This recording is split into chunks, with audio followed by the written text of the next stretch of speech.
What are the hot topics people are talking about at English language teaching conferences? We've got the answers as we recap with attendees and presenters at CATESOL 2024.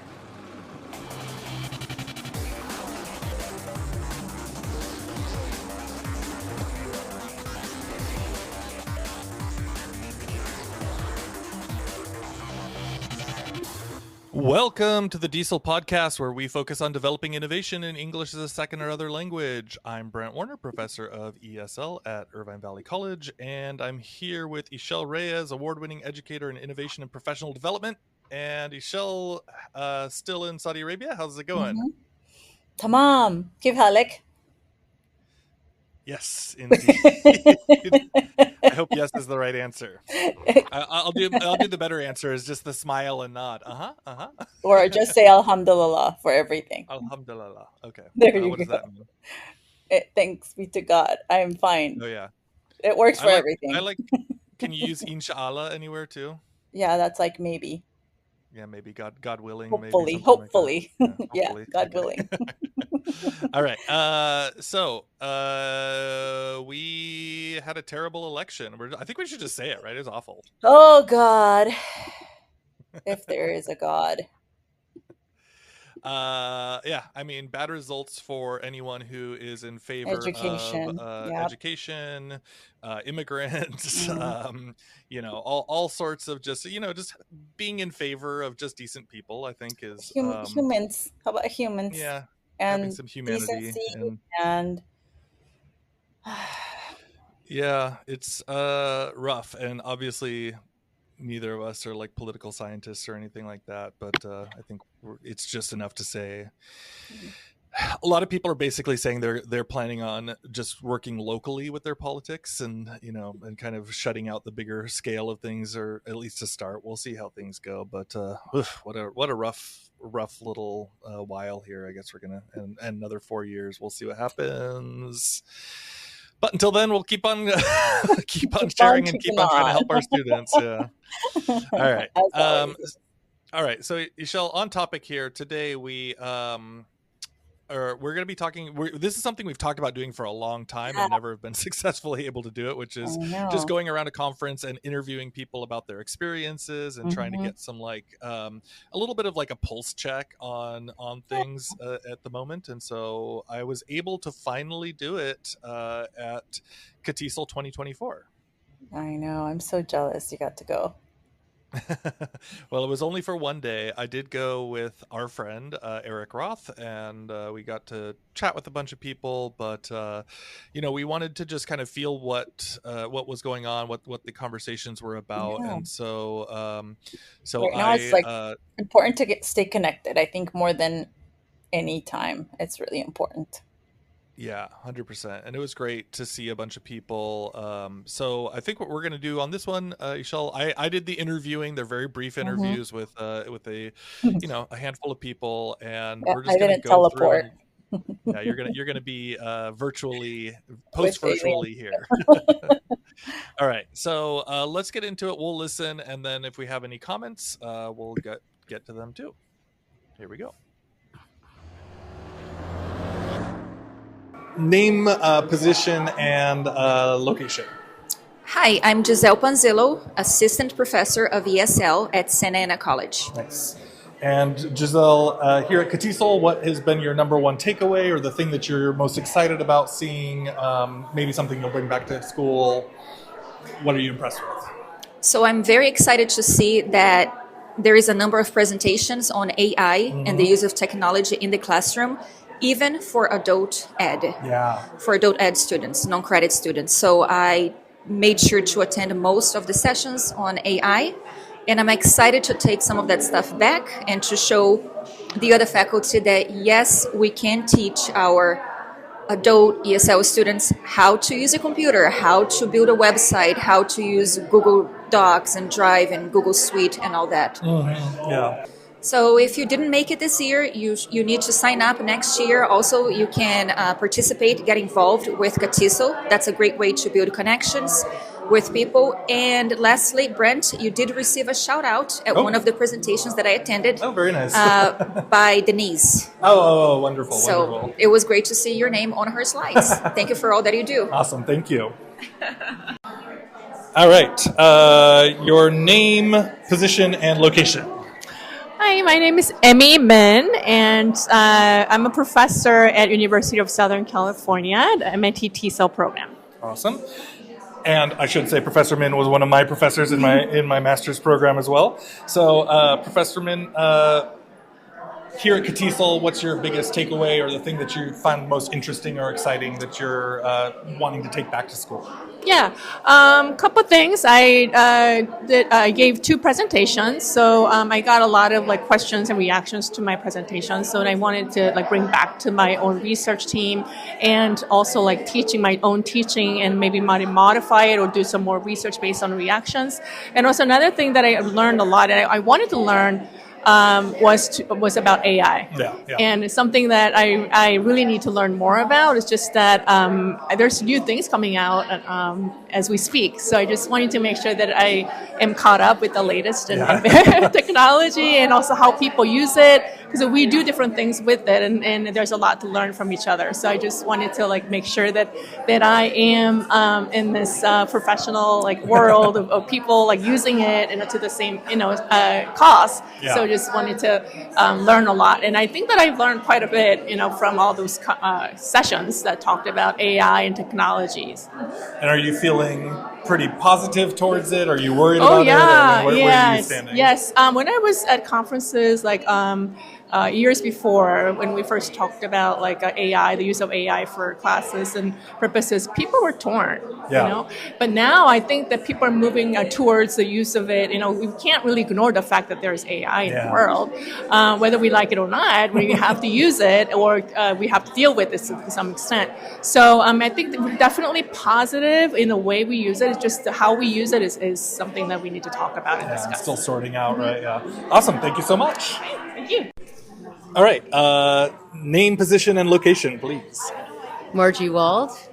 I work at the University of California, Berkeley as a lecturer for first-year writing, and also I direct a summer ESL program.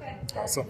And so, Margie, what was for you the most interesting takeaway, the thing that you think that maybe you'll bring back, or just something that has been thought-provoking for you? I really enjoyed the plenary by Mark Horschauer. I thought that the way in which he was talking to us about how to teach students to use AI responsibly in the class and the ways that it can be very beneficial, especially in a force for equity, is something that I will take away from the conference, and also meeting all the first-time people who came to the conference. Yeah, absolutely. Awesome. So you're feeling positive towards AI as we're stepping forward, or nervous, or both? Or? I've always felt positive towards AI. I think that a lot of teachers are very scared of AI, although we use it all the time when we're making materials and all that, but then we tell our students that they can't use it. Sure. And I understand that there are some disconnects and things that we have to work through, but that's what I really liked about his talk, is that he gave us a kind of framework for how to talk not only to our students about it, but to other colleagues who may be very afraid of allowing their students to use AI. I use skeptical. Yeah. That's the word I go. Okay. Skeptical may be a better word. Yes. All right. Yes. Awesome. Thank you so much. Thank you. All right. Bye. Perfect. Name, position, and location. Hi, I'm Kimberly Breach Sumner, and I am a master lecturer at the University of Southern California and the American Language Institute. Awesome. And for this weekend, what was your biggest takeaway, the thing that you thought was interesting, maybe that you'll bring back to classes, however you're thinking about it? The thing that I would say has been the biggest takeaway, and the thing I really tended to focus on, was looking through the vast number of AI-generated presentations, and basically just trying to find ones that really would help, add information to to my personal knowledge, but also things that I could begin to apply to my own classrooms. And so you're feeling kind of positive towards AI, skeptical. How are you landing on that? Definitely positive. Thinking that I just need to begin incorporating it a little bit more aggressively, just so that way my students can feel comfortable with it, that I can feel more comfortable with it. Yeah. Awesome. Thanks so much. Okay. Name, position, and location. So my name is Pete Torres. I am a full-time non-credit ESL instructor at Los Angeles Mission College. And Pete, what this weekend has been really interesting to you, like a takeaway, something maybe you'll bring back to classes, the biggest impact for you this weekend? I mean, overall, I really am enjoying all the conversations around AI and the embracement of it. You know, it's not all the doomsaying it used to be. The plenary in particular had a lot of like data-driven evidence or supportive AI that I really appreciated. And the Papyrus app that he showed is something I definitely want to look at more. Yeah. So you're feeling pretty positive about the AI stuff? I use it in my classrooms and encourage my students to use it. All right, that's it. Thanks so much. All right. Okay, name, position, location. Okay, my name is Michelle Buell. My full-time job is an academic director at an IEP in Southern California. I also teach part-time at Mount San Antonio College in the evenings, and I volunteered here as a CATESOL registration coordinator. Awesome. So I didn't get to attend a lot of sessions, but it was still really, really a nice experience. Yeah, there's a lot going on here. So for that which you were able to participate in or see going on, what has struck you about this weekend, or what's been interesting to you? Well, I liked the main speaker, and he talked about AI and talked about it in a really positive light, and I liked seeing that kind of shift, because I think when AI first came out, everyone was kind of afraid, and they thought, we need to punish the students, it's plagiarism and all that, and it's not. Right. It really is something that can help them and empower them, and it's a tool that they can use. And so I really, really, what he said in the main speech really resonated with me. Okay. Yeah. So when people are talking about the AI thing, I am following up with the question of, are you feeling positive towards it, skeptical? I've been really positive about it for a while, but a lot of teachers around me are still skeptical, and so I that's why I liked what he said, and I liked his presentation, because I think it's important to let teachers know that it isn't just about plagiarism or anything like that. It really can be used as a tool. That's right. Thank you so much. Okay. Thank you, Brent. Okay.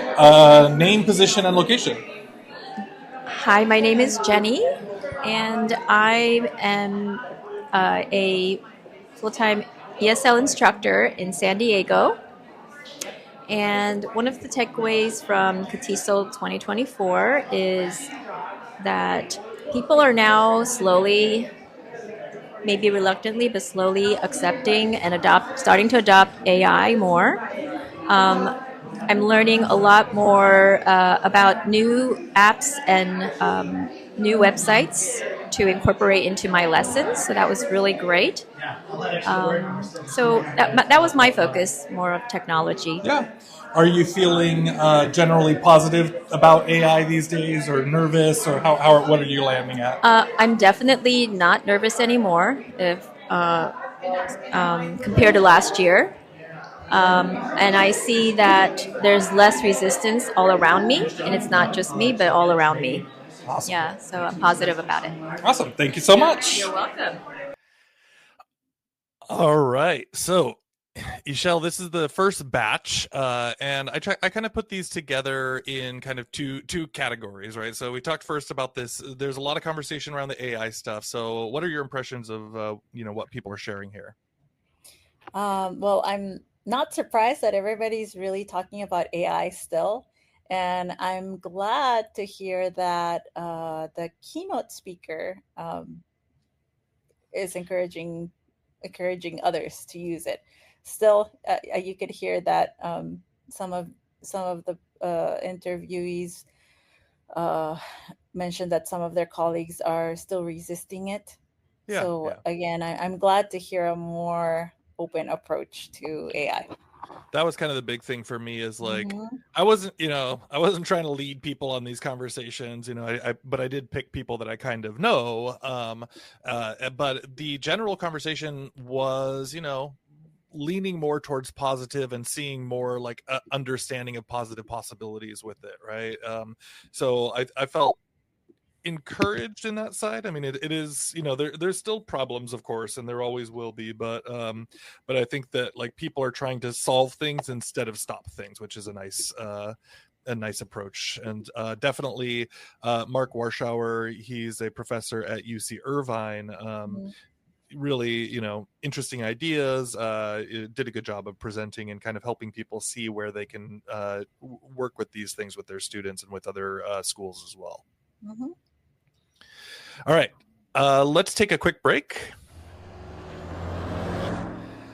Okay, everybody, for those of you who have already signed up for this, you know that I am not a spammer in any way, but the book is coming out fairly soon, EdTech for Multilingual Learners, through ISTE, coming up in a few months. It's moving fast, ESOL. So if you're interested in getting a pre-order or just kind of knowing about what's happening as the book is approaching, please feel free to sign up at the mailing list at diesel.org/book, and I'd love to hear your thoughts on it.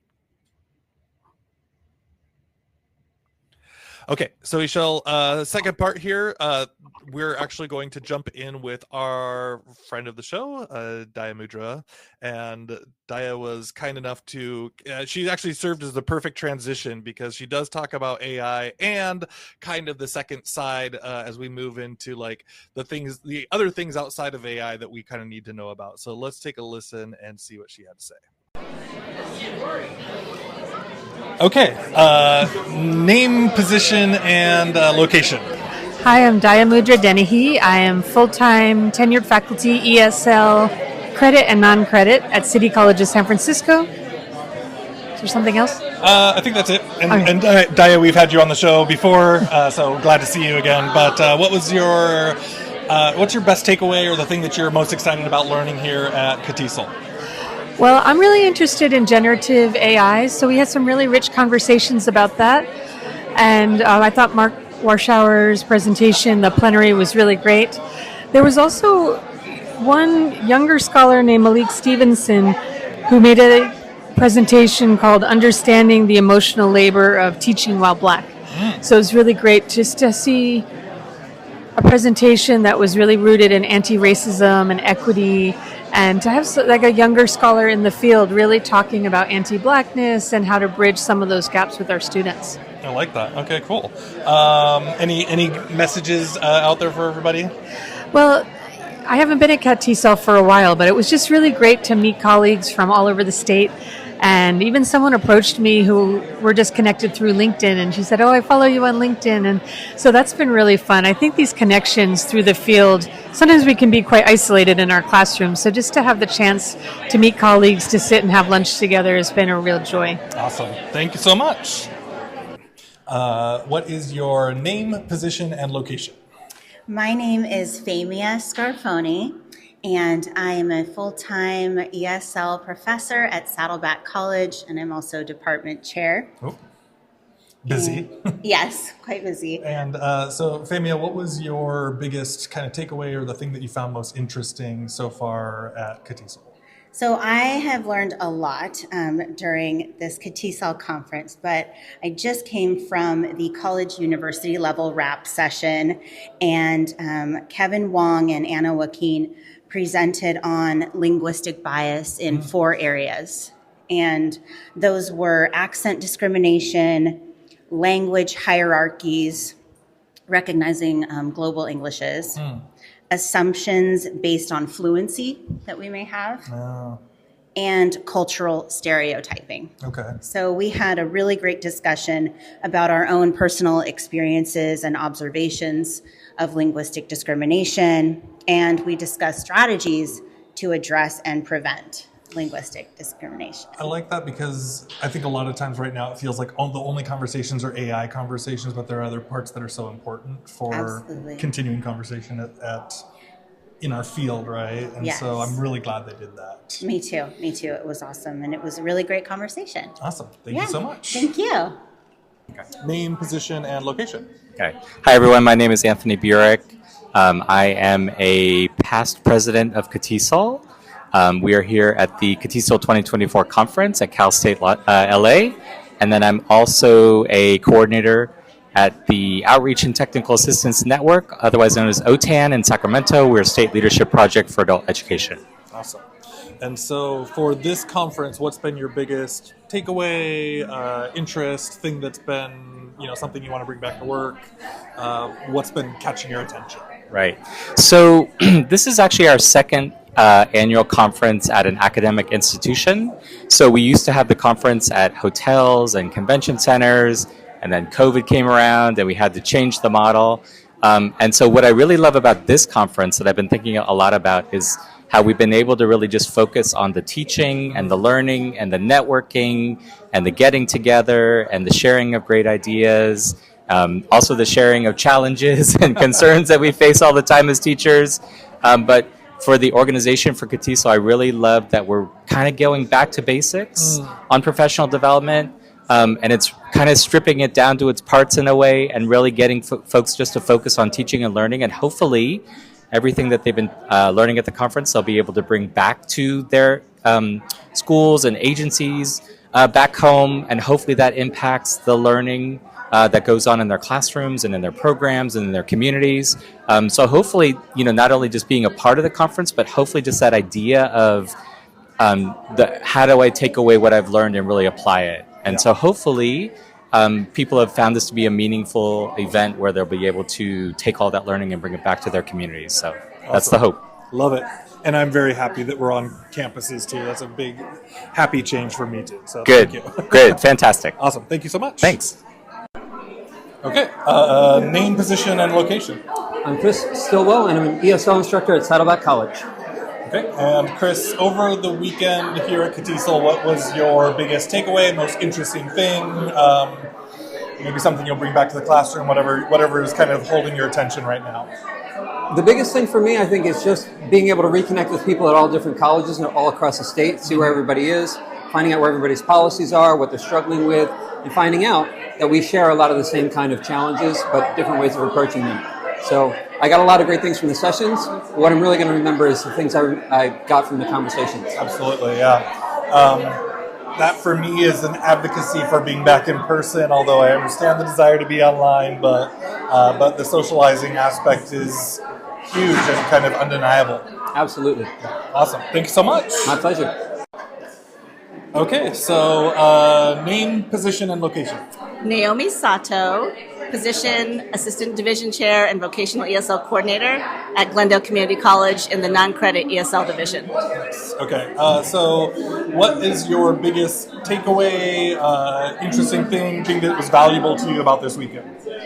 So while I love all the sessions, the biggest thing for me is that I've been away from conferences for a while and just getting together and seeing people I haven't seen in years and making those connections again. Yeah, so we've been talking about that and kind of the coming back in person, and some of these events have been back in person for a while, but people still really appreciate the value of that, right? Oh yeah. It's those informal times in between sessions when you just get to talk, share ideas, catch up on what people have been doing, how their families are. It's going to conference is just a wonderful opportunity to do all those things in addition to getting professional development. Yeah, absolutely. All right, thank you so much. Thank you.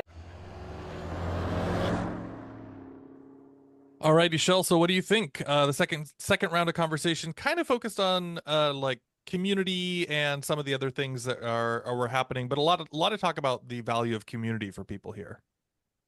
Yeah, I think that it's been 2 years since the pandemic, and it's really good to hear that people are connecting back with their people again. I think that's important. Number one, I obviously to feel connected, but also to feel that you're making a difference. I think in isolation, we aren't inspired, we don't innovate as much, and it's easy to get to become apathetic, especially when we're also having to deal with what technology or AI is bringing to the field of education and ESL. So it's really nice to hear that people are refreshed by connecting with others. And like I said, we said at the beginning, and now more than ever, it's so important to remain connected.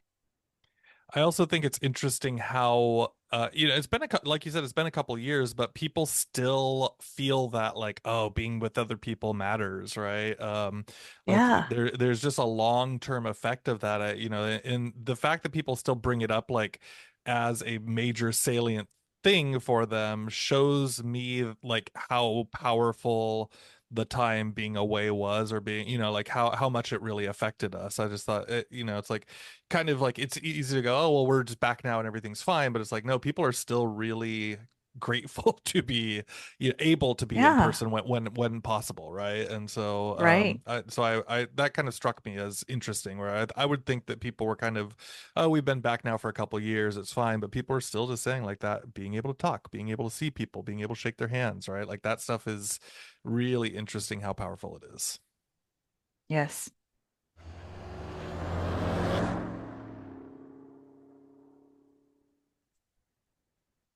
All right, it is time for our fun finds. And this time I have an app called Noon, Noon. Noon. Okay. Yeah. And Noon is also the name of an Arabic letter. So if you look it up, you're going to see a little moon looking thing. Like, well, it's like a half moon. That's the letter Noon in Arabic.